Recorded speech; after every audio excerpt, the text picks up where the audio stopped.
Class के साथ जुड़ जाइएगा और मैसेज डाल दीजिए टेलीग्राम में। तबीयत कैसा है सर? ठीक है सब कुछ। और पढ़ना शुरू करते हैं। अब से क्लास का जो टाइम होगा ये लगभग यही होगा अप्रोक्सीमेटली, क्योंकि अब सब क्लास शेड्यूल हो गई है, तो शेड्यूल के हिसाब से ही क्लास हो गई। अब अप्रोक्स जो टाइम होगा क्लास का ये अब यही रहेगा। यही मतलब 8:30 बजे 8:15 के आसपास, 8:15 से 8:15 से लेकर 8:30 के भीतर टाइम रहेगा। अब से क्लास का टाइम यही रहेगा, मतलब यही जो है टाइम यही रहेगा।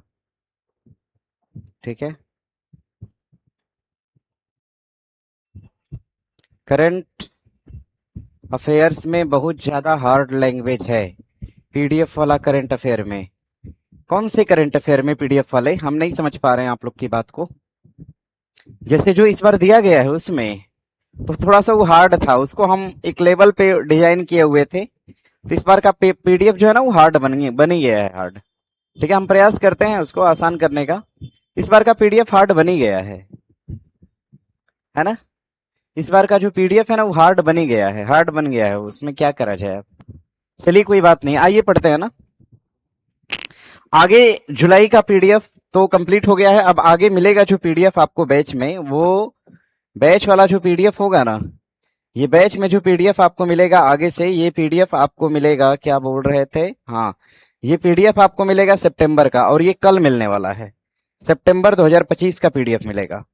अब हम क्या करेंगे कि जुलाई से लेकर सितंबर तक, सॉरी सितंबर 2025 से लेकर जुलाई 2025 और समथिंग मान के चलिए हम अगस्त का भी लेंगे मैटर इसमें। अगस्त को हम डे बाय डे सेशन में कराएंगे। अब इसको हम फिर टॉपिक वाइज कराएंगे इतना पढ़ाने के बाद। समझ रहे हैं ना? हाँ, इस बार का थोड़ा है, लॉन्ग भी बहुत ज्यादा है। चलिए ठीक है, कोई बात नहीं। एक एक पीडीएफ को मैनेज करिएगा, ठीक है ना? वो दरअसल बना था किसी और पर्पज से, उसमें क्रॉस चेक होता है, वो हम नहीं किए थे, मतलब क्रॉस कटिंग होता है, करते हैं उसमें कुछ कुछ पॉइंट को हटाते हैं, तो हम नहीं हटा पाए थे। चलिए कोई बात नहीं, अब तो खत्म हो गया है, अब तो खत्म हो गया है ना। आइए पढ़ना शुरू करते हैं। प्लीज सर, रेंज ऑफिसर के लिए कोई कोर्स या टेस्ट सीरीज? टेस्ट सीरीज सुबह वाला ज्वाइन करिए। रेंज ऑफिसर के लिए सुबह में एक टेस्ट चलता है, उसको आप ज्वाइन करिए 7 से 10, 7 बजे से लेकर 10 बजे तक एक टेस्ट है, आप उसको ज्वाइन करिए और उसमें पढ़िए, उसमें आप बेहतर रिस्पॉन्स कर पाएंगे। ठीक है, चलिए। दिया है, करो या मरो का नारा किसने और कब दिया था? सुभाष चंद्र बोस ने भारत छोड़ो आंदोलन के समय। ये तो देखिए गलत है। करो या मरो का नारा जो था ये महात्मा गांधी के द्वारा दिया गया था, और ये कब दिया गया था? भारत छोड़ो आंदोलन के दौरान दिया गया था। ध्यान दीजिएगा। यानी हमारा ठीक उत्तर क्या हो जाएगा? तो सी हो जाएगा। हमारा सही उत्तर हो जाएगा सी। ठीक उत्तर हो जाएगा सी। सही उत्तर आपका हो जाएगा सी। ध्यान दीजिएगा। सुबह वाले टेस्ट का डाल दीजिए उसमें ना, कमेंट में, कब कैसे होता है टाइम वगैरह उसका। इसका उत्तर देख लीजिएगा, सी हो जाएगा। अब आइए हम इसको डिकोड करते हैं। डिकोड करते हैं भारत छोड़ो आंदोलन को। ध्यान दीजिएगा, अगर हम भारत छोड़ो की बात करते हैं, भारत छोड़ो आंदोलन, भारत छोड़ो आंदोलन, अगर हम इस भारत छोड़ो आंदोलन की बात करेंगे तो ध्यान दीजिएगा, भारत छोड़ो जो आंदोलन था, भारत छोड़ो आंदोलन की पृष्ठभूमि तैयार हुई और इसके पीछे कारण था। देखिए यहां से क्वेश्चन बना है आपका। भारत छोड़ो आंदोलन की पृष्ठभूमि तैयार होती और इसके पीछे एक रीजन था, बड़ा कारण था। इसके पीछे एक बड़ा कारण था, इसके बारे में हम आपको बताएंगे। भारत छोड़ो आंदोलन की पृष्ठभूमि तैयार होने के पीछे एक बड़ा कारण था, इस बात को ध्यान दीजिएगा। देखिए, भारत छोड़ो आंदोलन के शुरू होने का जो कारण था, हम लोग पूरी तरह से लॉन्ग पढ़ रहे हैं, विस्तार में पढ़ रहे हैं। कारण, अगर हम कारण की बात करेंगे, इसमें पहला जो कारण था, सबसे पहला कारण ध्यान दीजिएगा, पहला कारण था, एक मिशन आया था भारत में, आपको पता होगा, क्रिप्स मिशन। तो हम कह सकते हैं इसमें पहला कारण क्रिप्स मिशन की असफलता था। ध्यान दीजिएगा, क्रिप्स मिशन की असफलता असफलता था। इसका जो सबसे पहला कारण था, यह क्रिप्स मिशन की असफलता था।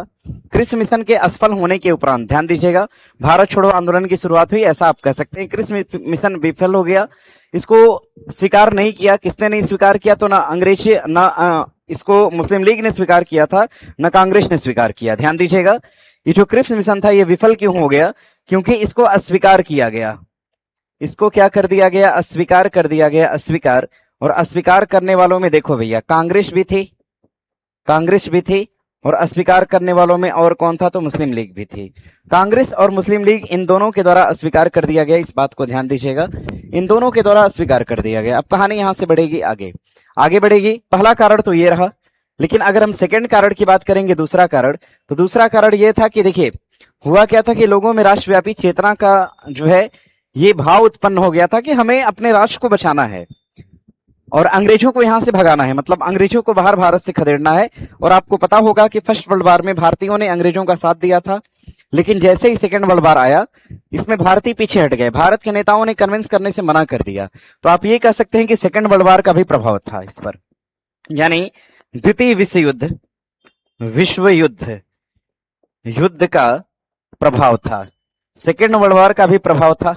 ध्यान दीजिएगा, इस प्रभाव के कारण ब्रिटेन को हारता देख, ध्यान दीजिएगा, और अगर देखा जाए तो ब्रिटेन को हारता देख भारतीयों के मन में एक भावना जागृत हुई कि हो सकता है भाई ब्रिटेन अगर हार रहा है अन्य देशों से तो हो सकता है आगे चल के हमें आजाद करे, ठीक है। और तीसरी बात है राष्ट्रीय चेतना का विस्तार हुआ, राष्ट्रीय चेतना का विस्तार हो गया भारतीयों के अंदर राष्ट्रीय चेतना का विस्तार हो गया, ये बात ध्यान रखिएगा। ये इसके तीन मूल कारण थे, तीन महत्वपूर्ण कारण थे, इंपॉर्टेंट कारण थे, जिससे कि भारत छोड़ो आंदोलन का आह्वान किया गया। और आपको पता है कि भारत छोड़ो आंदोलन का आह्वान कांग्रेस की समिट में किया गया वर्ष 1942 में कांग्रेस की बैठक में इसका आयोजन किया गया, कांग्रेस की बैठक में इसका आयोजन किया गया, कांग्रेस की बैठक में इसका आयोजन किया गया। अब हम आपसे एक सवाल करते हैं, सवाल हम ये करते हैं कि कांग्रेस की कहां की बैठक में इसका आह्वान किया गया था? भारत छोड़ो आंदोलन को हरी झंडी दी गई थी कांग्रेस की किस बैठक में? यह बैठक का आयोजन कहां किया गया था, ये बताइए मुझे, जरा इसका जवाब करिए मुझे कि कांग्रेस की किस बैठक में भारत छोड़ो आंदोलन का आह्वान किया गया था, इसका जवाब करिएगा, इसको बना लीजिएगा। 1942 में कांग्रेस की बैठक में इसका आयोजन किया गया और कांग्रेस की बैठक में इसका आयोजन मतलब भारत छोड़ो आंदोलन के संबंध में किया गया और यहीं पर इसके प्रस्ताव को मंजूरी दी गई, इसके प्रस्ताव को मंजूरी प्रदान की गई, ध्यान दीजिएगा। भारत छोड़ो आंदोलन के प्रस्ताव को मंजूरी प्रदान की गई और भारत छोड़ो आंदोलन की जो घोषणा है, भारत छोड़ो आंदोलन की घोषणा, ये घोषणा किसके द्वारा करा गया? तो भारत छोड़ो आंदोलन की घोषणा करा गया किसके द्वारा? तो महात्मा गांधी के द्वारा करा गया, महात्मा गांधी के द्वारा इसकी घोषणा किया गया। और कहां से किया गया था? अगर स्थान के बारे में आपसे पूछता है, इसकी घोषणा किस स्थान से किया गया, स्थान, तो ध्यान दीजिएगा, स्थान का नाम पूछेगा आपसे, तो भारत छोड़ो आंदोलन की जो शुरुआत थी ये कहां से करी गई थी? तो ये कलकत्ता से करी गई थी।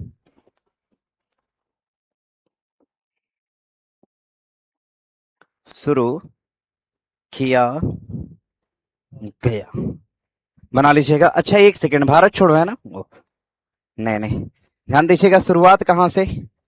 तो वर्धा, शुरुआत करा गया था कहां से? वर्धा, महाराष्ट्र से। और अगर यहां से भी और आगे बढ़ना चाहेंगे तो ग्वालियर टैंक, वर्धा महाराष्ट्र से इसकी शुरुआत करी गई, ध्यान दीजिएगा। इसको फिलहाल देख लीजिएगा। रामगढ़ अधिवेशन, कुछ बंबई बोल रहे हैं, कुछ मुंबई, कुछ रामगढ़। भैया रामगढ़ का अधिवेशन तो 1940 में हुआ था, आपको पता है। ये अधिवेशन कौन सा था? बंबई अधिवेशन था। ये जो अधिवेशन था ये कहां पर हुआ था? इस अधिवेशन का आयोजन स्थान जो था ना, ये बंबई था, ध्यान दीजिएगा, बंबई अधिवेशन वर्ष 1942। हाँ, अध्यक्षता की बात करेंगे तो मौलाना अबुल कलाम आजाद थे। इतनी बातों को आप बना लीजिएगा, हम भारत छोड़ो आंदोलन की बात कर रहे हैं आपसे, ठीक है। बहुत सारे ऐसे कारण थे जो भारत छोड़ो आंदोलन के बिगुल को फूंक दिए और महात्मा गांधी इस आंदोलन की शुरुआत किए। और महात्मा गांधी ग्वालियर टैंक के अपने भाषण में एक नारा दिया, ग्वालियर टैंक से इन्होंने अपने भाषण में एक नारा दिया, इन्होंने ग्वालियर टैंक से आंदोलन की घोषणा किया और इसी ग्वालियर टैंक से एक नारा दिया, ग्वालियर टैंक से नारा दिया, ग्वालियर टैंक से इन्होंने एक नारा दिया, नारा क्या दिया इन्होंने? ग्वालियर टैंक से नारा दिया, करो या मरो का नारा दिया इन्होंने, ध्यान दीजिएगा। इन्होंने कहा या तो करो या फिर मरो, और अंग्रेज भारत छोड़ो का नारा भी दिया था इन्होंने, ध्यान दीजिएगा। अंग्रेज भारत छोड़ो का नारा भी दिया था और करो या मरो का नारा दिया था। और ध्यान दीजिएगा, जो ग्वालियर टैंक का इनका आंदोलन था, जहां से इन्होंने आंदोलन की शुरुआत करी थी, इसको हम अगस्त क्रांति के नाम से भी जानते हैं। यानी आप कह सकते हैं कि भारत छोड़ो आंदोलन जो है, इसको एक तरह से इसका एक अन्य नाम क्या हो जाएगा, तो इसका एक अन्य नाम हो जाएगा अगस्त क्रांति। इसको अगस्त क्रांति का नाम भी दिया गया, इसे हम अगस्त क्रांति के नाम से भी जानते हैं। इसको अगस्त क्रांति के नाम से भी जाना गया, ध्यान दीजिएगा। और इसकी एक्चुअल औपचारिक शुरुआत कब करी गई थी, तो भारत छोड़ो आंदोलन की जो औपचारिक तौर पे शुरुआत थी, इसकी औपचारिक शुरुआत करा गया था कब, तो भैया ध्यान दीजिएगा, इसकी औपचारिक शुरुआत करा गया था कब, तो औपचारिक शुरुआत करा गया था 8 अगस्त वर्ष 1942 को। कहां से शुरू किया गया था, तो ग्वालियर टैंक, वर्धा, महाराष्ट्र से इसको शुरू करा गया। ठीक है, बना लीजिएगा, इसको बना लीजिएगा, इतना बनाइए तो हम आगे बढ़ेंगे। ठीक है, इतना बना लीजिएगा। इसमें महात्मा गांधी के दो नारा जो थे वो प्रचलित हुए थे, एक तो भारत छोड़ो और दूसरा करो या मरो का नारा इन्होंने दिया था। ठीक है, अब देखिए यहां से एक सवाल पूछता है, थोड़ा सा अगर डीप पूछेगा ना आपसे, थोड़ा सा भी अगर डीप पूछेगा आपसे, तो याद रखिएगा कि भारत छोड़ो जो नारा था, ये नारा किसका था, तो ये ट्रेड यूनियन का नारा था। ट्रेड यूनियन का नारा था, हजरत मोहानी के द्वारा दिया गया था, और इसी को उठा के महात्मा गांधी ने अपने भाषण में प्रयोग किया था। इस बात को ध्यान दीजिएगा, ये क्वेश्चन देखिए एग्जाम में भी होता है। ठीक है, ये क्वेश्चन एग्जाम में भी आपका होता है, ये बना लीजिएगा। फिलहाल देखिए इतनी सारी बातें हैं जो कि भारत छोड़ो आंदोलन से है, इतना आप देख लीजिएगा तो हम आगे बढ़ेंगे और डेटा आपको हम देते हैं इसमें। ठीक है, महात्मा गांधी द्वारा दो नारा दिए गए थे और दोनों नारा प्रचलित हुआ था, ध्यान दीजिएगा। एक तो नारा था आपका भारत छोड़ो, दूसरा था आपका करो या मरो का नारा। ठीक है, और कभी कभी पूछता है कि भारत छोड़ो नारा जो था, इसको तैयार करने वाले कौन थे, इसको तैयार करने वाले कौन थे, तो इसको तैयार किया था यूसुफ, इनका नाम हो जाएगा यूसुफ मेहरली के द्वारा तैयार किया गया था, ध्यान दीजिएगा। या फिर आपसे सवाल बनेगा कि साइमन गो बैक, देखिए एक नारा, दो तीन नारा थे जिनको लिखने वाले ये यूसुफ मोहरली थे, इसको बना लीजिएगा। तो यहां से देखिए क्वेश्चन भी बना है कई बार। ठीक है, भारत छोड़ो के दौरान नारा दिया गया, भारत छोड़ो के दौरान भारत छोड़ो के दौरान भारत छोड़ो के दौरान नारा दिया गया। नारा कौन सा दिया गया, ध्यान दीजिएगा। नारा दिया गया, एक तो नारा दिया गया था आपका करो या मरो का नारा, करो या मरो का नारा दिया गया था। ये जो करो या मरो का नारा था, ये देने वाले कौन थे, महात्मा गांधी, ध्यान दीजिएगा। करो या मरो का नारा दिया गया था किसके द्वारा, तो महात्मा गांधी द्वारा दिया गया था, महात्मा गांधी के द्वारा ये नारा दिया गया था। एक नारा और दिया गया था, अंग्रेज भारत छोड़ो, अंग्रेज भारत छोड़ो का नारा दिया था, और अंग्रेज भारत छोड़ो का भी नारा कौन दिया था, तो महात्मा गांधी के द्वारा दिया गया था। हालांकि ये जो नारा था इसमें राष्ट्रव्यापी नारा था, लिख देते हैं। अंग्रेज भारत छोड़ो जो नारा था, एक राष्ट्रव्यापी नारा था, एक राष्ट्रव्यापी नारा था, ये एक राष्ट्रव्यापी नारा था, एक राष्ट्रव्यापी नारा था, मतलब राष्ट्र को संबोधित करने वाला नारा था, ध्यान दीजिएगा। एक प्रकार का राष्ट्रव्यापी नारा था, और इस नारे को लिखने वाले कौन है, तो यूसुफ मेहरली इस नारे को लिखने वाले हो जाएंगे, ध्यान दीजिएगा। इस नारे को किसने लिखा था, भारत छोड़ो का नारा लिखा था, किसने लिखा था, इनका नाम था यूसुफ मेहर अली, यूसुफ मेहर अली के द्वारा ये नारा दिया गया था, ध्यान दीजिएगा, मतलब लिखा गया था। और नारा को देने वाले कौन थे, तो महात्मा गांधी थे। देखिए एक सवाल बनता है, यूसुफ मेहर अली जो थे, यूसुफ मेहर अली या मेहर अली भी इनको कहते हैं, यूसुफ मेहर अली जो थे, मेहर अली, इन्होंने दो नारा दिया था। एक तो भारत छोड़ो का नारा दिया था, ये सवाल आईएएस में पूछा हुआ है। एक तो भारत छोड़ो का नारा दिया था, और एक नारा इन्होंने दिया था साइमन गो बैक, एक नारा इन्होंने साइमन गो बैक का दिया था, साइमन गो बैक का नारा दिया था। ये दो प्रकार के नारे दिए गए थे यूसुफ मेहरली के द्वारा। इनका संबंध किससे हो जाएगा, इनका संबंध हो जाएगा ट्रेड यूनियन से।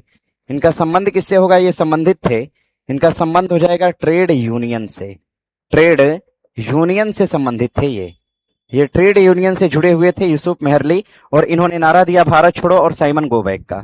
इतनी बातें आप बना लीजिएगा, ठीक है। चलिए, विशेष अधिवेशन भी इसी को कहा जाता है क्या सर, वर्धा अधिवेशन भी, अच्छा वर्धा अधिवेशन पूछ रहे हैं।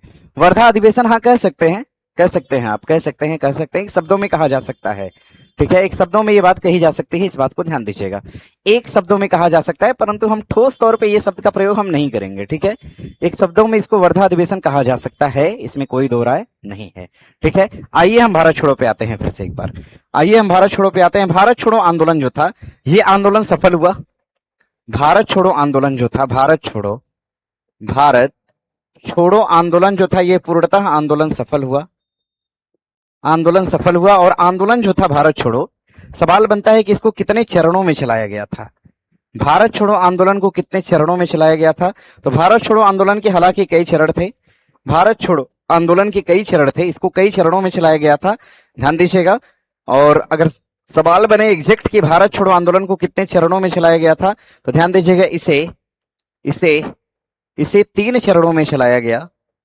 3 चरणों में चलाया गया। लोगों को लगा कि अगर एक चरण खत्म होता है, दूसरा चरण हमारा प्रभावी होगा, और 3 चरणों में भारत छोड़ो आंदोलन को चलाया गया था। ध्यान दीजिएगा। सर साइमन गो बैक का नारा तो लाजपत राय ने दिया था भैया। हमने देखिए क्या कहा है, लिखा है नारा, नारे को गढ़ा था, नारे को लिखा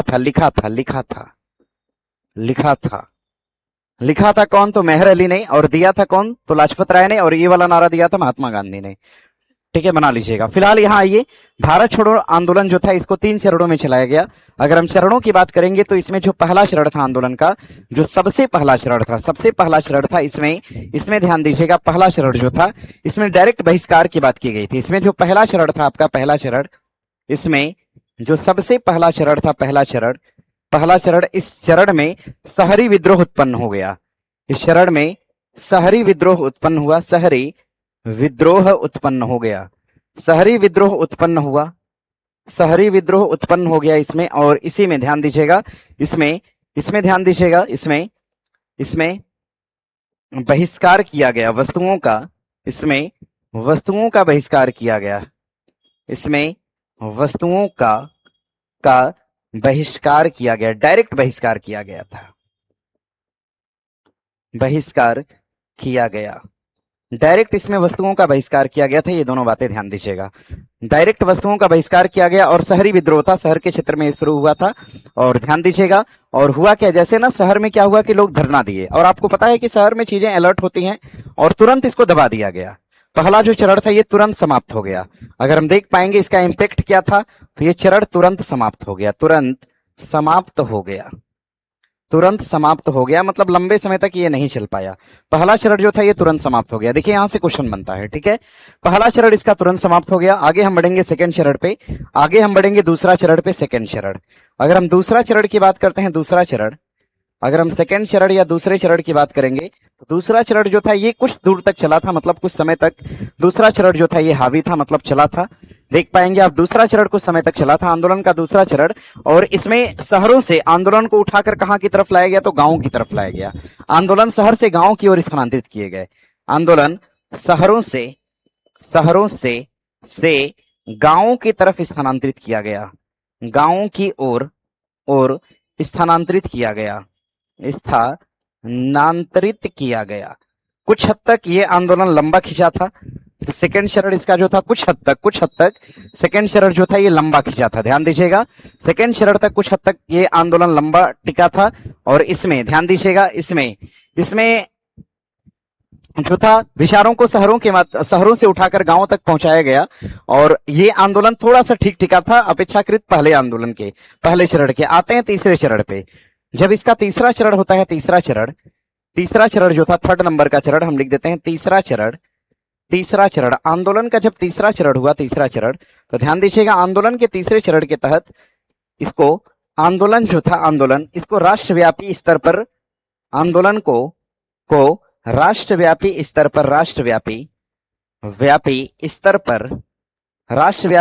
पर ध्यान दीजिएगा, दिशा दी गई, मतलब आंदोलन को संपूर्ण भारत में फैला दिया गया। एक तरह से आप कह सकते हैं, इस सेंस में आप कह सकते हैं कि आंदोलन को संपूर्ण भारत में फैला दिया गया। और ये अंतिम चरण था, आपको पता है कि मतलब भारत के अन्यत्र हिस्सों में। और इसी तीसरे चरण के दौरान ध्यान दीजिएगा, भारत में समांतर सरकारों की स्थापना की गई। भारत में समांतर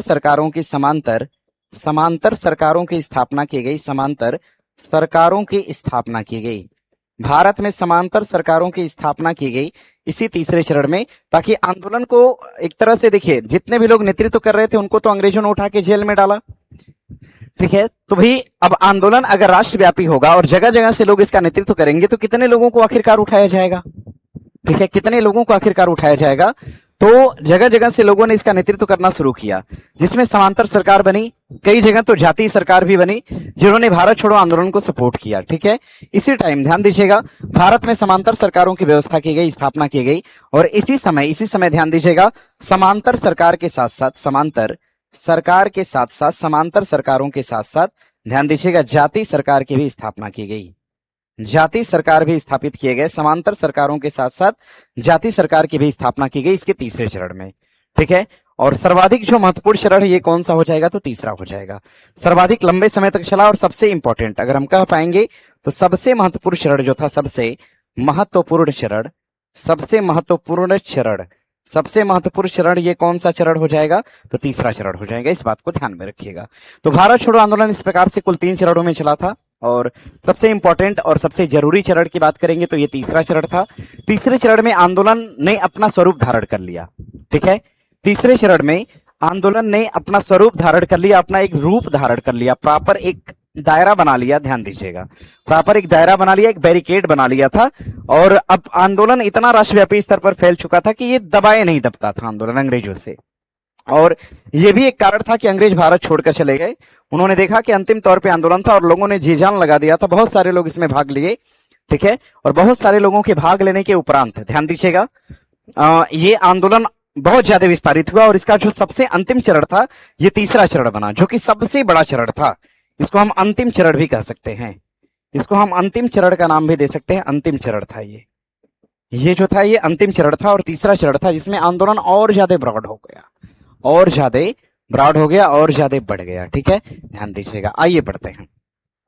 इसके तीसरे चरण में जाति और समांतर सरकारों की स्थापना की गई। यहां से देखिए क्वेश्चन बनता है कि भारत छोड़ो के समय समांतर सरकार, भारत छोड़ो के समय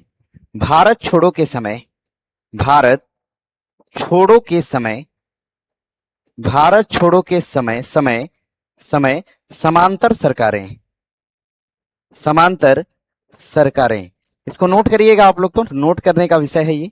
भारत छोड़ो आंदोलन के समय समांतर सरकारें बनी जगह जगह पर लोगों ने इसका नेतृत्व किया और छोटी सरकार बनाकर इसका नेतृत्व किया गया, जगह जगह से इसका नेतृत्व किया गया, ताकि आंदोलन को अंग्रेजों के द्वारा दबाया ना जा सके। इस बात को ध्यान दीजिएगा, उद्देश्य केवल यही था कि आंदोलन को अंग्रेज दबा ना पाए।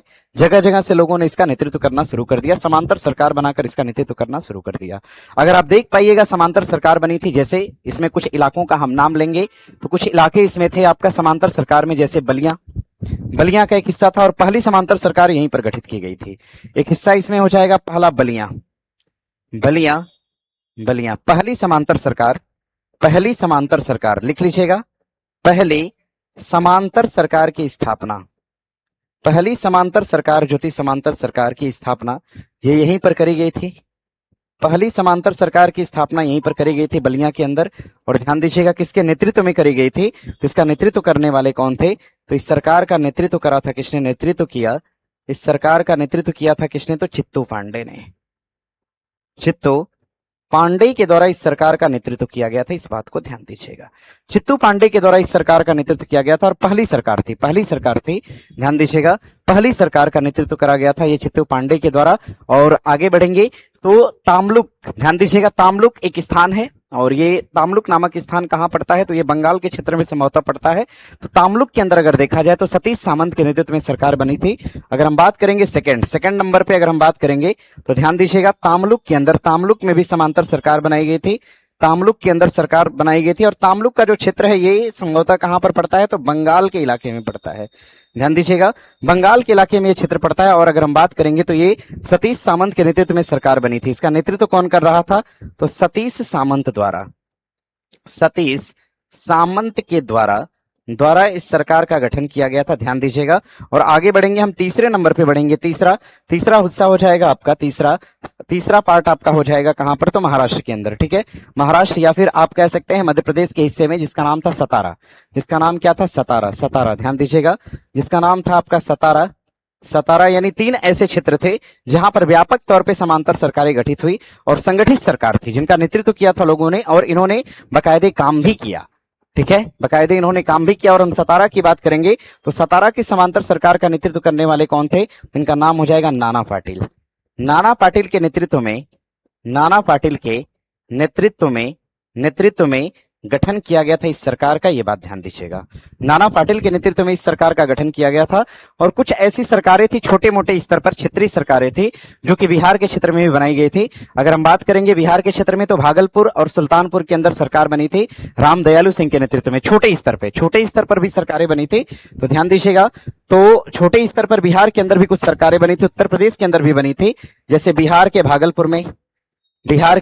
भागलपुर के अंदर सरकारें बनाई गई थी, बिहार के भागलपुर में। और ध्यान दीजिएगा, और कहां पर? तो सुल्तानपुर के अंदर भी सरकार बनी थी।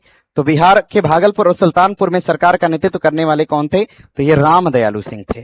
राम दयालु सिंह के नेतृत्व में सरकार बनाई गई थी। ध्यान दीजिएगा, तो ये समांतर सरकारें थी जिनका गठन किया गया था भारत छोड़ो के दौरान। ये बात ध्यान दीजिएगा, कुछ समांतर सरकारें जिनका गठन किया गया था भारत छोड़ो के दौरान। और सर, सबसे अधिक समय तक चलने वाली सरकार बलिया की थी। बात तो सही है, और सबसे पहले बनी भी थी बलिया की सरकार। सबसे पहले बनाई भी तो गई थी, सबसे पहले बनाई भी गई थी, सबसे ज्यादा काम भी इन्होंने किया था। ठीक है, तो बलिया, तामलुक और सतारा ये क्षेत्र थे जहां पर राष्ट्रीय और समांतर सरकारों ने जमकर इस आंदोलन को समर्थन दिया। ठीक है, जमकर इस आंदोलन को समर्थन दिया था। आंदोलन 3 चरणों में चला था, 3 चरणों में। और ध्यान दीजिएगा, आंदोलन 3 चरणों में चला था। कितने चरणों में था? 3 चरणों में था। और जो इसमें सबसे बेस्ट चरण था, जो सबसे बढ़िया चरण था, ये कौन सा चरण था? तो तीसरा चरण था, जो कि सबसे अंत में हुआ था और बेहतर एक रिस्पॉन्स दिया था। ठीक है, ध्यान दीजिएगा, आगे बढ़िएगा। आगे देखिए, और क्या सवाल पूछ सकता है? सवाल और पूछ सकता है, सवाल आपसे क्या पूछ सकता है इसमें सवाल और बन सकता है आपका, भारत छोड़ो के समय आपको पता है, भारत छोड़ो की शुरुआत हुई थी कब? 8 अगस्त को। कब हुई थी? 8 अगस्त को। और इसी 8 अगस्त की रात में, ध्यान दीजिएगा, अंग्रेजों द्वारा इसी 8 अगस्त की रात अंग्रेजों के द्वारा, ध्यान दीजिएगा, इसी 8 अगस्त की रात अंग्रेजों के द्वारा ऑपरेशन जीरो आवर चलाया गया। ऑपरेशन जीरो आवर चलाया गया। और ऑपरेशन जीरो आवर के तहत, ध्यान दीजिएगा, जितने भी लोग आंदोलन में शीर्ष नेतृत्वकर्ता के तौर पे थे, उनको क्या करा गया? तो गिरफ्तार किया गया और कुछ को नजरबंद किया गया। कुछ को गिरफ्तार करा गया और कुछ को क्या कर दिया? तो नजरबंद कर दिया। ध्यान दीजिएगा, तो हम बात करेंगे ऑपरेशन जीरो आवर। अगर हम भारत छोड़ो के समय बात करते हैं, operation zero hour, operation zero hour, operation zero hour. और ऑपरेशन जीरो आवर के तहत जितने भी शीर्ष नेतृत्व करने वाले लोग थे, इनको गिरफ्तार किया गया। शीर्ष नेतृत्वकर्ताओं को गिरफ्तार किया गया ऑपरेशन जीरो आवर के तहत। शीर्ष नेतृत्वकर्ताओं में कौन थे? जैसे इसमें हम पहला नाम लिखेंगे महात्मा गांधी को नजरबंद कर दिया गया, और साथ में इनकी पत्नी को भी नजरबंद किया गया। दूसरे नंबर पे हम लिखते हैं कस्तूरबा। महात्मा गांधी और कस्तूरबा, इन दोनों को नजरबंद किया गया। और नजरबंद करके कहां रखा गया? तो आगा खां पैलेस के अंदर इन दोनों लोगों को रखा गया। आगा खां पैलेस में रखा गया। और इसी आगा खां पैलेस में एक तीसरे नंबर की व्यक्ति भी थी, जिनका नाम है सरोजनी नायडू को भी कहां पर रखा गया था? तो सरोजनी नायडू को भी रखा गया था कहां पर? आगा खां पैलेस के अंदर रखा गया था। ये बात ध्यान दीजिएगा। ठीक है, आइए बढ़ते हैं आगे। और भी लोगों को हालांकि गिरफ्तार किया गया था। इसमें एक व्यक्ति और हो जाएंगे, पंडित जवाहरलाल नेहरू जी को भी गिरफ्तार किया गया था। पंडित जवाहरलाल नेहरू को गिरफ्तार करा गया था। और गिरफ्तार करके यहां इनको कहां पे रखा गया था? इनको अहमदनगर की जेल में रखा गया था। अहमदनगर जेल में इनको गिरफ्तार करके रखा गया था। अहमदनगर जेल में, जहां से इन्होंने किताब लिखा, ध्यान दीजिएगा, इसी अहमदनगर जेल से इन्होंने किताब लिखा। इस किताब का नाम हो जाएगा डिस्कवरी ऑफ इंडिया। ध्यान दीजिएगा, इसी जेल से इन्होंने किताब लिखा था डिस्कवरी ऑफ इंडिया नामक किताब लिखा था। ध्यान दीजिएगा, यहीं से इन्होंने डिस्कवरी ऑफ इंडिया नामक किताब लिखा था। इस बात को याद रखिएगा। ठीक है, अब बढ़ेंगे आगे बढ़ेंगे। आगे बढ़ेंगे, ध्यान दीजिएगा। और भी लोग थे जैसे डॉक्टर राजेंद्र प्रसाद को, डॉक्टर राजेंद्र प्रसाद, अगर हम डॉक्टर राजेंद्र प्रसाद साहब की बात करेंगे, इनको भी गिरफ्तार किया गया था और कहां पर भेजा गया था, तो इनको बांकीपुर जेल में भेजा गया था। बांकीपुर जेल में इनको डाला गया था, बांकीपुर जेल के अंदर डाला गया था डॉक्टर राजेंद्र प्रसाद को। और हम आगे बढ़ेंगे यहां से आगे बढ़ेंगे। एक व्यक्ति और थे, नाम था जयप्रकाश नारायण। अगर हम जयप्रकाश नारायण की बात करेंगे तो जयप्रकाश नारायण को भी गिरफ्तार किया गया था। और जयप्रकाश नारायण को कहां की जेल में डाला गया, तो इनको हजारीबाग जेल में डाला गया था। जयप्रकाश नारायण को हजारीबाग जेल में डाला गया था। हजारीबाग, इनको हजारीबाग जेल के अंदर डाला गया। हजारीबाग जेल में इनको डाला गया था जयप्रकाश नारायण को।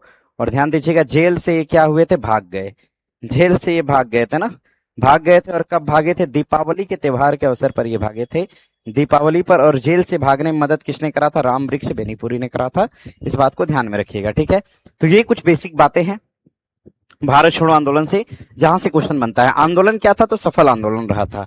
अगर हम लिख दें एक शब्दों में आंदोलन कैसा आंदोलन था, तो ये जो आंदोलन था, आंदोलन इसमें कोई शीर्ष नेतृत्वकर्ता नहीं था। हालांकि महात्मा गांधी ने इसका आह्वान जरूर किया था, लेकिन शीर्ष नेतृत्वकर्ता न होने की वजह से लोगों ने अपने स्तर पर इसका नेतृत्व किया और आंदोलन सफल रहा।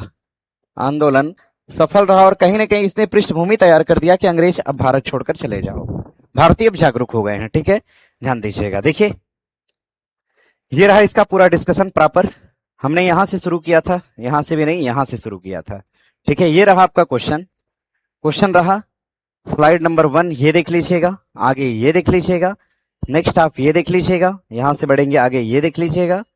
यहां से आगे बढ़ेंगे, ये चीज देख लीजिएगा। अब यहां से अगला क्वेश्चन है आपका, ठीक है। चलिए, दिया है आपका कि आजीविका संप्रदाय के बारे में निम्नलिखित पर विचार करिए। मखली गोसाला इसके सबसे महत्वपूर्ण नेता थे। बात तो सही है, मखली पुत्र गोसाल इसके नेता हुआ करते थे। दर्शन का केंद्रीय विचार नियति था, जो कि भाग्य है। जाति और वर्ग के आधार पर भेदभाव किया जाता था। भैया बात तो गलत है एकदम, जाति और वर्ग के आधार पर कोई भेदभाव नहीं था। ये तो भेदभाव को समाप्त करने के लिए बनाया गया था, भेदभाव को समाप्त करने के लिए बनाया गया था, समाप्त करने के लिए, भेदभाव को समाप्त करने के लिए स्थापित करा गया था, न कि जाति भेदभाव को बढ़ाने के लिए स्थापित करा गया था। ध्यान दीजिएगा, मतलब सी ऑप्शन हमारा कट जाएगा, ठीक है।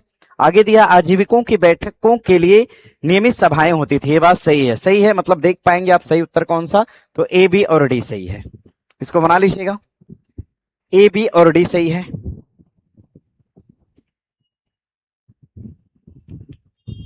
इसको देख लीजिएगा ना, इसको आप देख लीजिएगा। आजीवक संप्रदाय की बात करेंगे तो मखली पुत्र गौशाला के द्वारा आजीवक संप्रदाय को स्थापित करा गया था। अब इसके बारे में हम लोग थोड़ा डिटेल जाएंगे, ठीक है ना। लिख लीजिएगा आजीवक संप्रदाय, आजीवक संप्रदाय के बारे में थोड़ा सा डिटेल हम लोग जाएंगे। आजीविका संप्रदाय, आजीविका संप्रदाय कहते हैं इसको, संप्रदाय, आजीविका संप्रदाय, आजीविका संप्रदाय, इसके बारे में थोड़ा हम लोग डिटेल पढ़ेंगे, डिटेल पढ़ने का प्रयास करते हैं।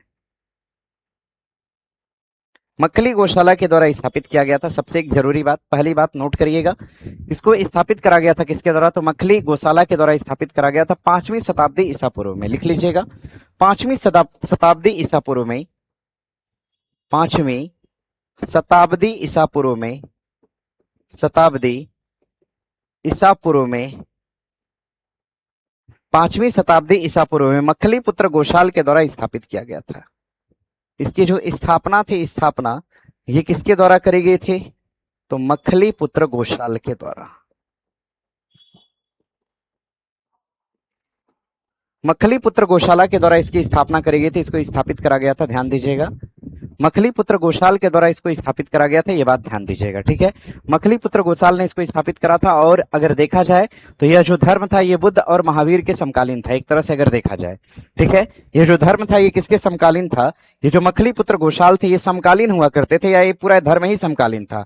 लिखिएगा, ये महात्मा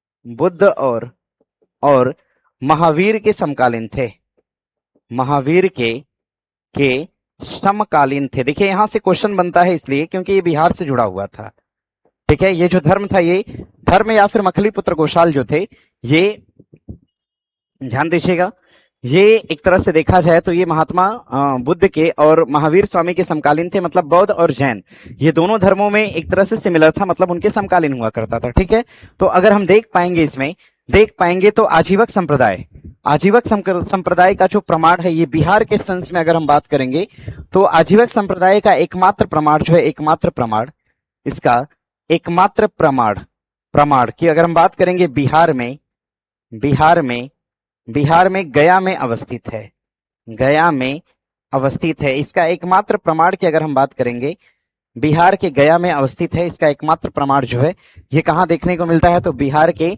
गया में अवस्थित मिलता है। और अगर हम बात करेंगे इसका जो अंतिम प्रमाण है, अंतिम तौर पर ये क्या हो जाएगा, तो ये बराबर की गुफाएं हो जाएंगी। ध्यान दीजिएगा, जैसे एग्जाम्पल के तौर पे अगर हम देख पाएंगे तो बराबर की गुफा, बराबर की गुफाएं, बराबर की जो गुफाएं हैं, गुफाएं ये इनसे रिलेटेड हो जाएंगे और इसका अंतिम प्रमाण यही है।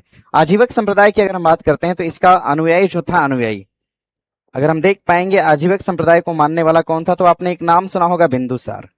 बिंदुसार का नाम आपने सुना होगा ना, चंद्रगुप्त का बेटा था, अशोक का पिता था। और इसने किस धर्म को अपनाया था, तो इसका जो धर्म था ये आजीवक था। क्या नाम था, आजीवक था। आजीवक संप्रदाय था, आजीवक संप्रदाय का अनुयायी था ही। इसके बेटे ने, मतलब इसके पिता ने, मतलब चंद्रगुप्त मौर्य ने अंतिम समय में जैन अपनाया, इसने आजीवक संप्रदाय को अपनाया। और अगर इसके बेटे की बात करेंगे अशोक, तो इसने क्या अपना लिया, तो बौद्ध अपना लिया था। ठीक है, फिलहाल ये इतनी बातों को आप ध्यान में रखिएगा। ठीक है, इतनी बातों को आप ध्यान में रखिएगा। और सवाल ये भी पूछता है कि मौर्य वंश का और कौन सा राजा था जो इससे संबंधित था, तो आपने दशरथ मौर्य का नाम सुना होगा। ठीक है, तो दशरथ मौर्य, मौर्य वंश के राजा, मौर्य राजा, मौर्य राजा, राजा ध्यान दीजिएगा, दशरथ मौर्य का संबंध, मौर्य का या से संबंधित, दशरथ मौर्य से संबंधित रहा था, ये संबंधित रहा था, याद रखिएगा। फिलहाल इसको ध्यान दीजिएगा। सर अब तो गया जी बोलिए। अच्छा ठीक है भैया, गया जी, गया या गया जी, जो आप लोग को ठीक लगे फिलहाल बना लीजिएगा इसको। ठीक है, देखिए और कुछ एक दो बातें यहां से पूछा जाता है कि ये जो आजीवक संप्रदाय एक प्रकार का भारतीय दर्शन है। ठीक है, और ये नियतिवाद पर जोर देता है और भाग्यवाद पर जोर देता है, पूर्ण भाग्यवाद और नियतिवाद पर जोर देता है। कभी अगर थ्योरी सेक्शन में आए तो आप बना लीजिएगा। ये जो संप्रदाय है, ये पूर्ण भाग्यवाद, भाग्यवाद और नियतिवाद पर आधारित है, नियतिवाद पर आधारित है। ये जो संप्रदाय है ये पूर्ण भाग्यवाद और नियतिवाद पे आधारित है। इतनी बातें आप ध्यान दीजिएगा। मैंने लगभग चीजें जो आपके एग्जाम में आ सकते हैं, मैंने सबके बारे में आपसे चर्चा कर लिया है, विमर्श कर लिया है। ठीक है, फिलहाल आप इतनी चीजों को देख पाएंगे आप। ठीक है, देखिए नियति था जो कि भाग्य है, दर्शन का केंद्रीय विचार नियति और क्या था, भाग्य था। जैसा कि थ्योरी में मैंने बताया आपसे, मखलीपुत्र गोसाल के बारे में मैंने थ्योरी में आपसे बताया। जाति और वर्ग का भेदभाव इसमें नहीं था, क्योंकि ये जाति और जो ये वर्ग था, ये जाति और वर्ग पर भेदभाव किया जाता था, नहीं कोई भेदभाव नहीं था, उसको समाप्त करने के लिए आंदोलन चला था। और आजीविकों की बैठक के लिए एक नियमित सभाएं हुआ करती थी, समय और टाइम सारा कुछ डिसाइड होता था और उस समय सभा होती थी। तो फिलहाल आप देख लीजिएगा, समकालीन पूछेगा तो बता लीजिएगा, राजा पूछेगा एक तो बिंदुसार और दूसरा हो जाएगा आपका दशरथ मौर्य। ठीक है, और बढ़ेंगे यहां से आगे। आगे देखिए दिया है इसमें कि स्वदेशी होम, स्वदेशी सेवक होम, यूनाइटेड इंडिया हाउस और युगांतर आश्रम और एनआईए या आजाद हिंद फौज। आजाद हिंद फौज की बात करेंगे तो स्थापित हुआ था कहां पे, रंगून के अंदर। युगांतर आश्रम बना था कहां पे, सैन फ्रांसिस्को। और यूनाइटेड इंडिया हाउस की बात करेंगे सिएटल, और स्वदेशी होम की बात करेंगे कहां पर, वैंकूवर के अंदर बना था। तो एक तरह से अगर हम देख पाएंगे तो इसका ठीक उत्तर क्या हो जाएगा, 1 2 3 और 4, मतलब उत्तर हो जाएगा इसका ए बी सी और डी। बना लीजिएगा, इसका सही उत्तर आपका डी हो जाएगा, इसका ठीक उत्तर आपका डी हो जाएगा। इसमें देखिए हम लिखवाएंगे कुछ कुछ, इसका ठीक उत्तर हो जाएगा डी, इसका ठीक उत्तर बना लीजिएगा, हो जाएगा डी। इसमें हम कुछ कुछ लिखवाएंगे, कुछ कुछ डेटा आपको हम देंगे, डेटा से देखिए क्वेश्चन बना हुआ है, कुछ कुछ डेटा हम आपको बताएंगे, वहां से क्वेश्चन बना हुआ है। ठीक है, डेटा क्या लिखना है आपको, ठीक है ध्यान दीजिएगा। अगर हम पहले वाले की बात करेंगे, फर्स्ट वाले की, अगर हम फर्स्ट वाले की बात करेंगे, स्वदेशी सेवक होम, ध्यान दीजिएगा, स्वदेशी सेवक होम की अगर हम बात करेंगे, स्वदेशी सेवक होम, स्वदेशी सेवक होम की बात करेंगे, स्वदेशी सेवक होम, तो ये भी एक प्रकार का राष्ट्रव्यापी संगठन था जो वैंकूवर के अंदर स्थापित करा गया था और राष्ट्रव्यापी, राष्ट्र स्तर पे इसको चलाया गया था। एक प्रकार का राष्ट्रव्यापी, एक प्रकार का कह सकते हैं कि ये संगठन था और जिसको स्थापित करा गया था कब, 1909 के अंदर करा गया था। ध्यान दीजिएगा, इसको स्थापित करा गया था 1909। अच्छा, सेम चीजों को हम यहाँ पे लिखें तो कोई दिक्कत, यहाँ पर लिखें तो कोई दिक्कत। 1909 के अंदर स्थापित करा गया था। यूनाइटेड इंडिया हाउस को स्थापित करा गया था कब, 1910 के अंदर। और अगर युगांतर आश्रम की बात करेंगे तो 1913 के अंदर स्थापित किया गया था। एनआईए की बात करेंगे तो 1942।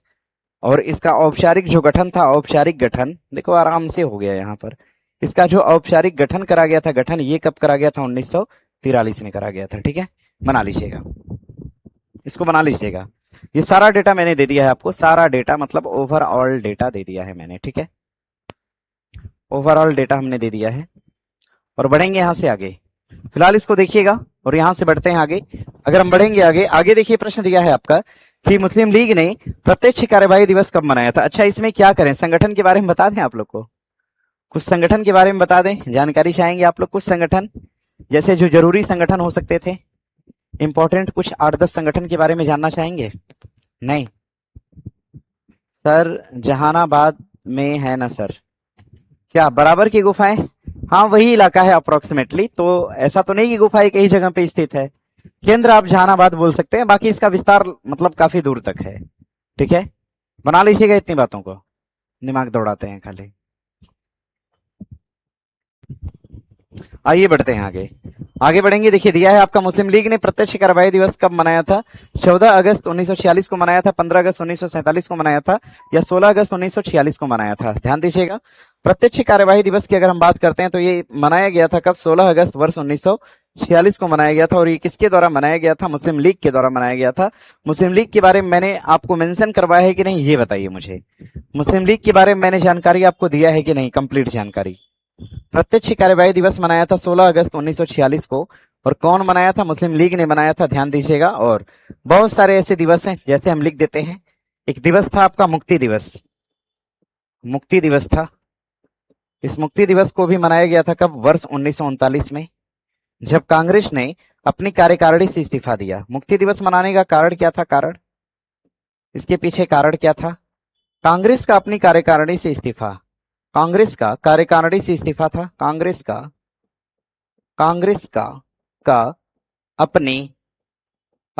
अपनी कार्यकारिणी से इस्तीफा, कार्यकारिणी से इस्तीफा, कांग्रेस का अपनी कार्यकारिणी से इस्तीफा, इसका मूल कारण था। ध्यान दीजिएगा, मुक्ति दिवस का। आगे बढ़िएगा, आगे बढ़िएगा। सर बराबर की गुफा जहानाबाद, अरे यार हम बता रहे हैं ना आपको, गुफा ऐसा तो नहीं कि एक जगह उठा के रखा गया है, क्या है, विस्तारित है, ब्रॉड रूप में है, विस्तारित है। तो गया का भी क्षेत्र था, और जहानाबाद आप नाम ले सकते हैं, एग्जैक्ट नाम उसका जहानाबाद ही है, तो आप ले सकते हैं। ठीक है, अगर हम आगे बात करेंगे, प्रत्यक्ष कार्यवाही दिवस, प्रत्यक्ष कार्यवाही दिवस जो था, प्रत्यक्ष कार्यवाही दिवस, प्रत्यक्ष कार्यवाही दिवस, प्रत्यक्ष कार्यवाही दिवस भी स्थापित करा गया था। ये मनाया गया था किसके द्वारा? तो ये भी मुस्लिम लीग के द्वारा मनाया गया था। कब मनाया गया था? 16 अगस्त को मनाया गया था, वर्ष 1946 में। ठीक है, और मुस्लिम लीग ने क्या कर दिया? पाकिस्तान की मांग कर दिया। मुस्लिम लीग ने पाकिस्तान की मांग करा था, पाकिस्तान की मांग, पाकिस्तान की मांग इन्होंने कब करा था? वर्ष 1940 में करा था। ठीक है, इतना ध्यान दीजिएगा। मुस्लिम लीग की स्थापना के संबंध में अगर हम बात करेंगे, स्थापना, इसकी स्थापना होती है वर्ष 1906 में, और इसके बारे में हमने विस्तार से आपको पढ़ाया, कि घटना पढ़ाया मुस्लिम लीग का। ठीक है, तो हम दोबारा इसका हम नाम नहीं लेंगे, अपने पास समय का भी थोड़ा अभाव है, तो हम इसको छोड़कर चलते हैं। ठीक है, और आगे बढ़िएगा। राजा प्रवर सेन के बारे में निम्नलिखित पर विचार करिए। यह वाकाटक वंश का वास्तविक संस्थापक था। आपको पता होना चाहिए कि वाकाटक जो साम्राज्य था, इसको स्थापित करने वाला कौन था? तो वाकाटक साम्राज्य की जो स्थापना है ना, स्थापना किसके द्वारा करा गया था? विंध्य शक्ति द्वारा। किसके द्वारा? तो विंध्य शक्ति के द्वारा, विंध्य शक्ति के द्वारा स्थापित करा गया था वाकाटक साम्राज्य। वाकाटक साम्राज्य की स्थापना किसके द्वारा करा गया था? विंध्य शक्ति के द्वारा स्थापित करा गया था, न कि ये ध्यान दीजिएगा, न कि स्थापित करा गया था किसके? तो प्रवर सेन के द्वारा। दिया है कि उनका साम्राज्य उत्तर भारत में बुंदेलखंड से लेकर दक्षिण भारत में हैदराबाद तक था। ये बात तो अपने आप में सरासर सही है, और वह अपने पिता विंध्य शक्ति के उत्तराधिकारी बने। बात तो ठीक है भैया, विंध्य शक्ति का उत्तराधिकारी कौन बना था? वाकाटक बना था। उनका उल्लेख पुराणों में मिलता है, ये बात भी देखिए अपने आप में सही है। तो अगर देख लिया जाए तो ठीक उत्तर आपका हो जाएगा बी, सी और डी। ठीक है, बना लीजिएगा, उत्तर हो जाएगा आपका सी। और वाकटक से देखिए क्वेश्चन आ रहा है। वाकटक अपने आप में एक इंपॉर्टेंट टॉपिक है, पॉइंट ऑफ व्यू बीपीएससी। ठीक है, बीपीएससी के पॉइंट ऑफ व्यू से बहुत जरूरी है, क्योंकि एडीओ में भी था क्वेश्चन यहां से। बीपीएससी के लगभग हर सेगमेंट में आप देखिएगा तो एक क्वेश्चन पूछा हुआ है। ठीक है, तो आइए हम लोग इसको डिकोड करते हैं।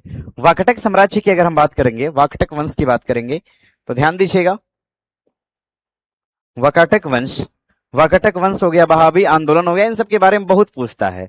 वाकाटक आंदोलन, वाकाटक वंश लिखते हैं, आंदोलन नहीं वंश। वहाबी एक प्रकार का आंदोलन था, ये एक प्रकार का वंश था, साम्राज्य था। वाकटक वंश स्थापना करने वाला हो जाएगा विंध्य शक्ति। वाकटक की स्थापना करने वाले कौन हो जाएंगे, तो इसकी स्थापना करा था विंध्य शक्ति ने, विंध्य शक्ति द्वारा स्थापित करा गया था। इसको विंध्य शक्ति द्वारा, विंध्य शक्ति के द्वारा स्थापित करा गया था। ध्यान दीजिएगा, वाकटक वंश को विंध्य शक्ति ने स्थापित करा था, विंध्य शक्ति के द्वारा स्थापित करा गया था। इसके बाद इसमें कौन आया था, तो प्रवरसेन आया था। इसके उत्तराधिकार के तौर पे आया था प्रवरसेन, इस बात को ध्यान रखिएगा। और वाकटक वंश की स्थापना विंध्य शक्ति ने करा था, और एक तरह से कहते हैं इसका जो सबसे प्रतापी राजा था, सबसे प्रतापी राजा और जो सम्राट बना था, मतलब रियल राजा बना था, ये कौन था, प्रवरसेन। लिख देते हैं, इसका सबसे प्रतापी राजा, इसका सबसे प्रतापी राजा, इसका सबसे प्रतापी राजा, प्रतापी राजा, इसका सबसे प्रतापी राजा प्रवरसेन था, प्रवरसेन था। इसका सबसे प्रतापी राजा कौन था, ध्यान दीजिएगा, प्रवरसेन था। और प्रवरसेन की अगर हम बात करेंगे तो ध्यान दीजिएगा, लिखिएगा ये वाकटक वंश का, वाकटक वंश का पहला सुल्तान कहलाया, ऐसा आप बोल सकते हैं। वाकटक वंश का पहला सुल्तान कहलाया था, सुल्तान कहलाया। और ये कौन कहलाया था, ध्यान दीजिएगा, ये कहलाया आपका कौन, तो प्रवरसेन कहलाया। प्रवरसेन के बारे में ही आपसे अब पूछा हुआ है, ध्यान दीजिएगा। वाकटक वंश जो थे ये ब्राह्मण धर्म के मतलब एक तरह से समर्थक थे। और ध्यान दीजिएगा, यहां से देखिए प्रश्न बन सकते हैं, लिखिएगा ये ब्राह्मण धर्म के समर्थक थे, ब्राह्मण धर्म के समर्थक थे, ब्राह्मण धर्म के समर्थक थे कौन, तो ध्यान दीजिएगा, वाकटक वंश के लोग जो थे ये ब्राह्मण धर्म के समर्थक थे। इन बातों को ध्यान दीजिएगा, ब्राह्मण धर्म को इन्होंने समर्थन दिया। स्थापना करने वाला कौन हो जाएगा, विंध्य शक्ति। और इसका जो उत्तराधिकारी था ये कौन था, प्रवरसेन था। इतनी बातों को आप ध्यान दीजिएगा। स्थापना कब हुई थी, 255 ईस्वी के दौरान इसको स्थापित करा गया था।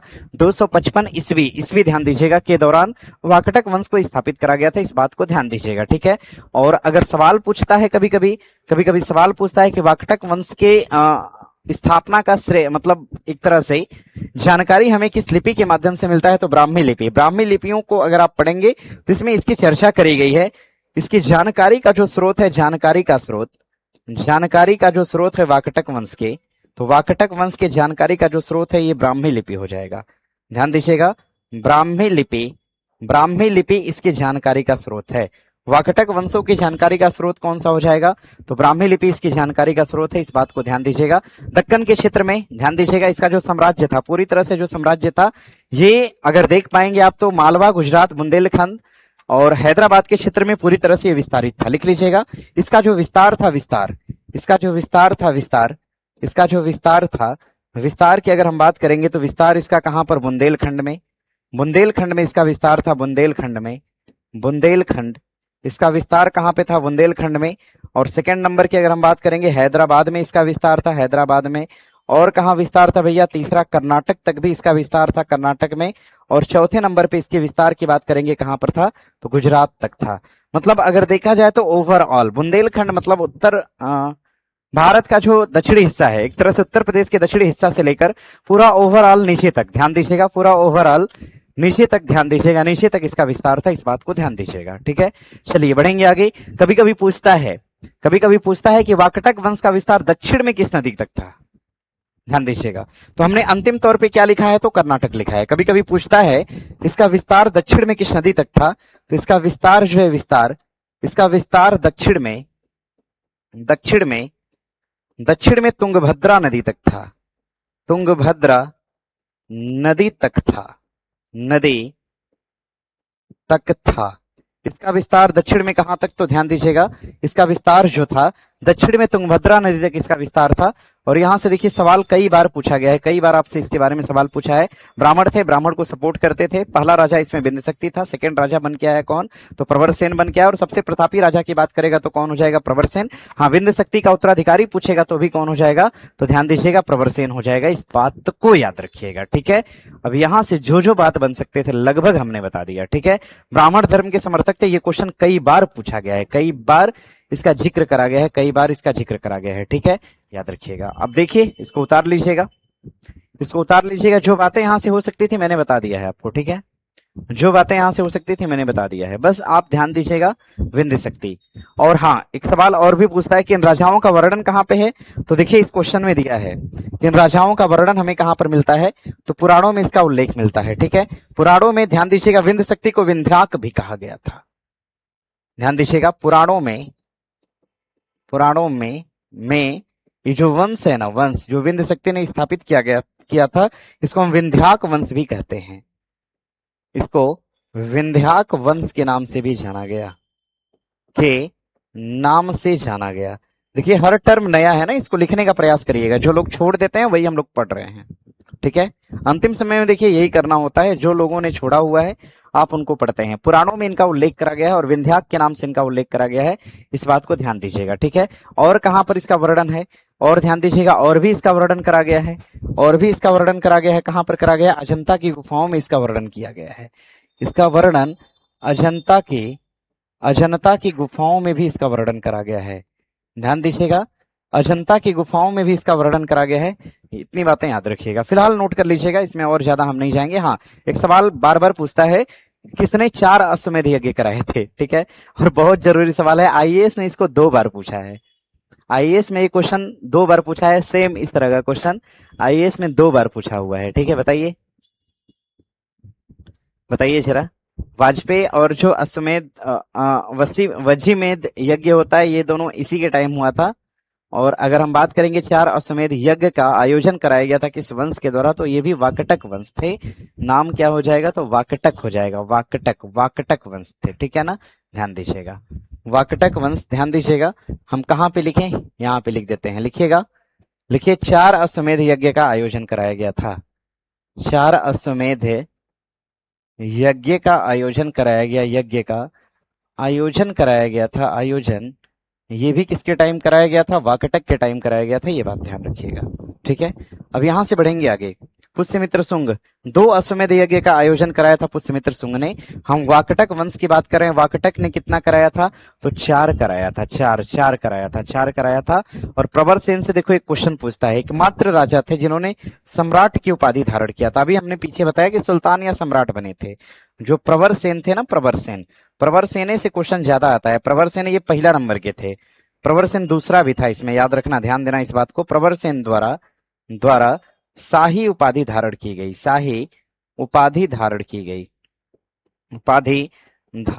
गई। तो कभी कभी पूछता है कि वाकटक वंश का वह राजा या वह शासक जिसने शाही उपाधि को धारण किया था, इसका नाम क्या हो जाएगा, प्रवरसेन होगा। और प्रवरसेन किसका पुत्र था, तो प्रवरसेन की बात करेंगे तो ध्यान दीजिएगा, प्रवरसेन की बात करेंगे, विंध्य शक्ति का ये पुत्र था जिसने वाकटक की स्थापना करी थी विंध्य शक्ति ने, ठीक है। चलिए अब बढ़ेंगे आगे, फिलहाल इतना आप ध्यान दीजिएगा,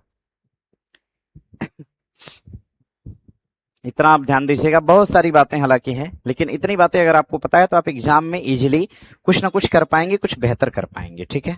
चलिए बढ़ेंगे आगे हम।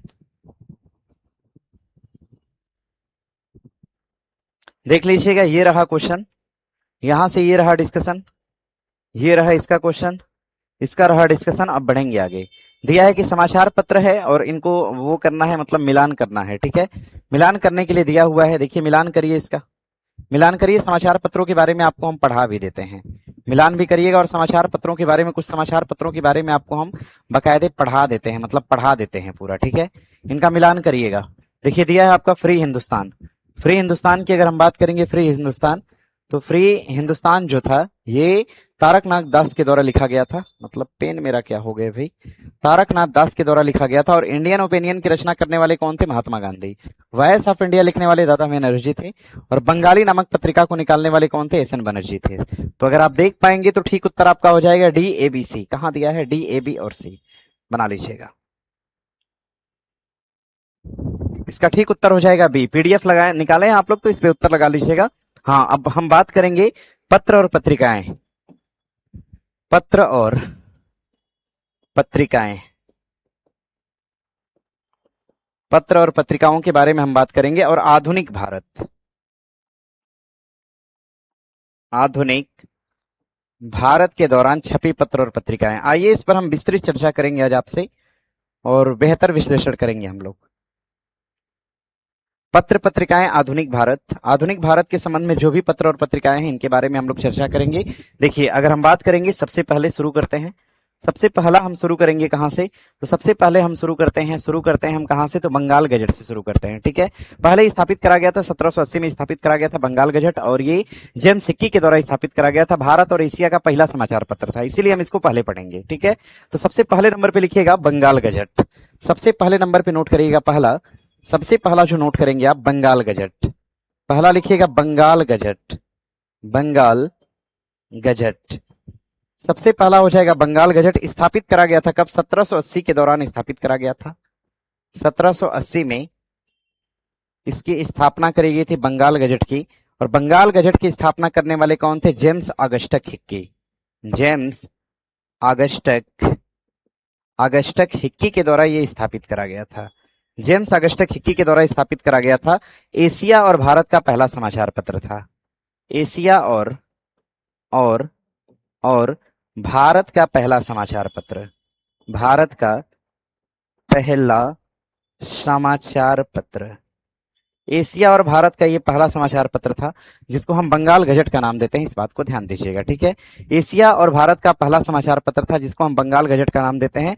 दूसरा हम पढ़ेंगे तो मद्रास कुरियर था। ध्यान दीजिएगा, मद्रास कुरियर ये दक्षिण भारत के अंदर था। दक्षिण भारत का पहला कह सकते हैं या मद्रास का पहला कह सकते हैं। मद्रास कुरियर 1784 के अंदर ये आया था।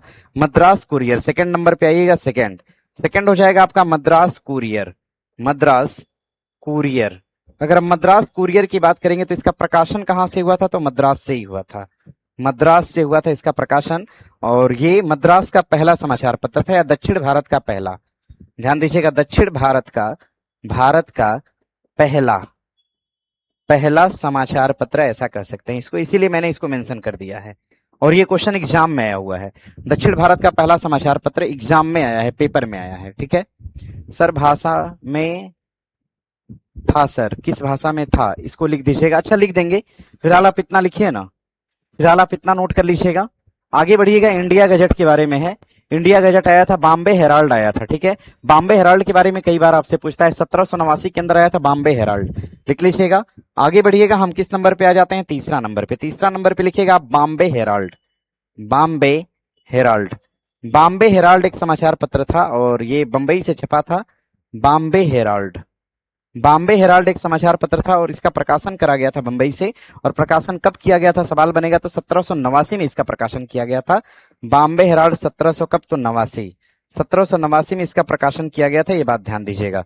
ठीक है, और बंबई का ये समाचार पत्र था बॉम्बे हेराल्ड। और यहां से एक सवाल बनेगा कि बॉम्बे से प्रकाशित होने वाला पहला समाचार पत्र कौन था? बॉम्बे हेराल्ड। सीधे तौर पर नाम ही ये देखिए, इसका नाम ही है बंबई से प्रकाशित होने वाला। बंबई से प्रकाशित होने वाला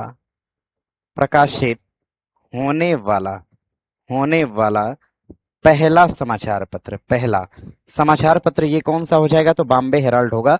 आइए बढ़िएगा आगे, 3 के बाद आते हैं फोर्थ नंबर पे। फोर्थ नंबर पे आप आइएगा, चौथे नंबर पे। बॉम्बे हेराल्ड के बारे में नोट कर लीजिएगा। बंबई से प्रकाशित होने वाला ये पहला समाचार पत्र था। और अगर हम दिग्दर्शन की बात करेंगे, दिग्दर्शन से देखिए सवाल बनता है। ठीक है, मरहमैन के द्वारा स्थापित करा गया था और ये पहला बंगाली मासिक पत्रिका थी जिसका नाम है दिग्दर्शन। ध्यान दीजिएगा, दिग्दर्शन से देखिए सवाल पूछा एग्जाम में। दिग्दर्शन जो पूछा है वही हम लिखवा रहे हैं। दिग्दर्शन ध्यान दीजिएगा, दिग्दर्शन ये पहला बंगाली समाचार पत्र था। बंगाली और साप्ताहिक समाचार पत्र था, साप्ताहिक पत्र था। बंगाली और साप्ताहिक पत्र था पहला। बंगाली और साप्ताहिक पत्र कौन सा हो जाएगा? तो दिग्दर्शन होगा। पहला बंगाली और साप्ताहिक पत्र की बात करेंगे तो कौन सा होगा? दिग्दर्शन हो जाएगा। ध्यान दीजिएगा, महरमैन के द्वारा ये स्थापित करा गया था। आगे बढ़िएगा 1819 के अंदर, अगला हम 5वें नंबर पे आते हैं। तो 1819 में एक पत्रिका और छपी थी जिसका नाम है सनमाद कौमुदी। सनमाद कौमुदी की बात करेंगे, राजा राम मोहन राय। सनमाद कौमुदी, और छपा कब था? 1819 के अंदर ये छापा गया था। किसके द्वारा? तो राजा राम मोहन राय के द्वारा प्रकाशित किया गया था। राजा राम मोहन राय के द्वारा इसका प्रकाशन किया गया था। और देखिए यहां से सवाल और क्या बन सकता है? राजा राम मोहन राय के द्वारा, और ये पहला फारसी भाषा का ये समाचार पत्र था। पहला पहला फारसी भाषा, फारसी भाषा भाषा का पत्र था। फारसी भाषा का पत्र था। जहां पे जरूरी है भाषा हम मेंशन कर दे रहे हैं ना, परेशान मत होइएगा। आइएगा, बढ़िए छठे नंबर पे। छठे नंबर पे आप बढ़िएगा, छठवें नंबर पे। अगर हम छठा नंबर देख पाएंगे, छठा नंबर, तो याद रखिएगा एक है आपका उदंत मार्तंड। उदंत मार्तंड, उदंत मार्तंड की अगर हम बात करते हैं, उदंत मार्तंड, उदंत मार्तंड जो था ये पंडित जुगल किशोर मिश्रा के द्वारा ये छापा गया था। ध्यान दीजिएगा, उदंत मार्तंड, और 1826 में छापा गया था। और हम कहते हैं कि उदंत मार्तंड जो था ये कोलकाता का पहला हिंदी साप्ताहिक पत्र था। जुगल किशोर के द्वारा छापा गया था। जुगल किशोर, पंडित जुगल किशोर के द्वारा ये छापा गया था, जुगल किशोर के द्वारा। और ये कोलकाता का पहला पहला पहला हिंदी भाषा का साप्ताहिक था। हिंदी का साप्ताहिक हो जाएगा, साप्ताहिक। पहला हिंदी भाषा का साप्ताहिक पत्र हो जाएगा। जुगल किशोर मिश्रा के द्वारा स्थापित करा गया था, उदंत मार्तंड। ध्यान दीजिएगा, उदंत मार्तंड की बात करेगा तो अपना बना लीजिएगा, ठीक है। उदंत मार्तंड की बात करेगा तो बना लीजिएगा। सनमाद कौमुदी की बात करेगा तो बना लीजिएगा, ठीक है। उदंत मार्तंड की डेट लिख लीजिएगा, 1826। उदंत मार्तंड की बात करेंगे, इसकी डेट हो जाएगी 1826। 1826 में स्थापित करा गया था। 1826 में, वर्ष 1826 के अंदर स्थापित करा गया था। अब यहां से बढ़ेंगे आगे। आगे देखिए और भी समाचार पत्र हैं कुछ, आगे बढ़ेंगे। आगे और भी समाचार पत्र हैं, कहानियां बढ़ती रही आगे, और समाचार पत्रों का उद्भव जो था ये होता रहा, ठीक है ना। तो आगे है तत्वबोधिनी पत्रिका, देवेंद्र नाथ टैगोर के द्वारा लाई गई थी। ध्यान दीजिएगा, देवेंद्र नाथ टैगोर के द्वारा तत्वबोधिनी पत्रिका, ये कब लाया गया था? 1843 के अंदर लाया गया था तत्वबोधिनी पत्रिका। तत्वबोधिनी पत्रिका, तत्वबोधिनी पत्रिका पत्रिका लाई गई थी किसके द्वारा? तो देवेंद्र नाथ टैगोर के द्वारा लाया गया था इसको। पत्रिका देवेंद्र नाथ टैगोर के द्वारा, देवेंद्र नाथ टैगोर के द्वारा इस पत्रिका को लाया गया था। इस बात को ध्यान दीजिएगा। और एक अंतिम तौर पे हम लिख रहे हैं, ठीक है। इसके बाद हम लोग नेक्स्ट स्लाइड में पढ़ेंगे। एक अंतिम तौर पे एक पत्रिका का नाम और लिख लीजिएगा, एक पत्रिका और हो जाएगी। इसको हम राष्ट्रगुप्तार का नाम देते हैं। और ये ध्यान दीजिएगा, ये अंग्रेजी और गुजराती समाचार पत्र था। राष्ट्रगुप्तार का नाम देते हैं, राष्ट्रगुप्तार। और आपको पता है राष्ट्रगुप्तार का नाम आते ही हमारा उत्तर क्या हो जाएगा? तो राष्ट्रगुप्तार को देने वाले कौन थे? दादा भाई नेरोजी थे, ठीक है। दादा भाई नेरोजी। और इसकी भाषा क्या थी? तो इसकी भाषा अंग्रेजी थी। और कौन सी भाषा थी? तो गुजराती थी। अंग्रेजी और गुजराती भाषा का ये पत्र हो जाएगा, इसको ध्यान में रखिएगा, ठीक है। जिसको हम राष्ट्रगुप्तार का नाम देते हैं, अंग्रेजी और गुजराती भाषा का पत्र हो जाएगा। ये लिख लीजिएगा, नोट डाउन कर लीजिएगा, नोट कर लीजिएगा, ठीक है। आगे बढ़ेंगे तो इसमें और भी पत्र थे हालांकि, लेकिन इस श्रृंखला को हम सोच रहे हैं कि रहने दें यहीं पे, और हम इसको कल आगे बढ़ाएंगे ना, कल आगे बढ़ाएंगे। क्लास का ड्यूरेशन आपका 1 घंटा सवा घंटा यही रहेगा, इससे ऊपर क्लास नहीं चल सकती है। तो फिलहाल आप देख लीजिएगा, ये पत्र और पत्रिकाएं हैं। कल हम यहीं से शुरू करेंगे फिर से, ठीक है ना। यहां से शुरू करेंगे, आपको हम 1947 1950 समथिंग तक लाएंगे। अभी हम लोग कहां तक पहुंचे हैं? तो 1943 तक पहुंचे हैं। 43 के बाद ये पत्रिका मैंने लिखवाया। अभी हम इसको आगे बढ़ाएंगे, डेट के अनुसार आगे बढ़ाएंगे। और इसको अगर हम पूरा लिखवा दिए ना तो एक क्वेश्चन पक्का यहां से आएगा, ठीक है। एक क्वेश्चन अब इससे और आएगा, क्योंकि पिछले एग्जाम की अगर बात करेंगे, देखिए पूछा था हुंकार के बारे में पूछा था आपसे। तो फिलहाल देख लीजिएगा, ये रहा, यहां से पीछे आपका ये रहा, इसके बाद ये रहा, नेक्स्ट आपका ये रहा, और इसके बाद आपका यहाँ पे ऑपरेशन 0 ओवर रहा। भारत छोड़ो के बारे में मैंने पूरा विश्लेषण कर दिया है आपको। और बाकी पत्र पत्रिका के बारे में बता रहे थे, और इसके आगे आपका कुछ संगठन वगैरह दिया है ना, इन सभी के बारे में हम लोग चर्चा करेंगे। लेकिन आज की क्लास में फिलहाल हम इतना रहने देते हैं, मिलेंगे आपसे कल, ठीक है। कल मिलेंगे, टाइम आपका आपसे 8:30 बजे रहेगा, 8:30 8:15 पर क्लास आपकी शुरू होगी, और समथिंग 9:30 9:15 पे क्लास बंद हो जाएगी आपकी, ठीक है। 1 से 1.5 घंटा का ड्यूरेशन रहेगा, मेहनत से पढ़िए, ठीक है। और मिलेंगे आपसे कल। थोड़ा क्लास बीच में गैप हो जा रही है, तो एग्जाम भी तो अभी दूर है ना, और जितना डेटा आपको मैंने पुराना दिया है ना, गैप के टाइम आप पुराने डेटा का आप रिवीजन करा करिए, ठीक है। चलिए ठीक है, धन्यवाद आपका।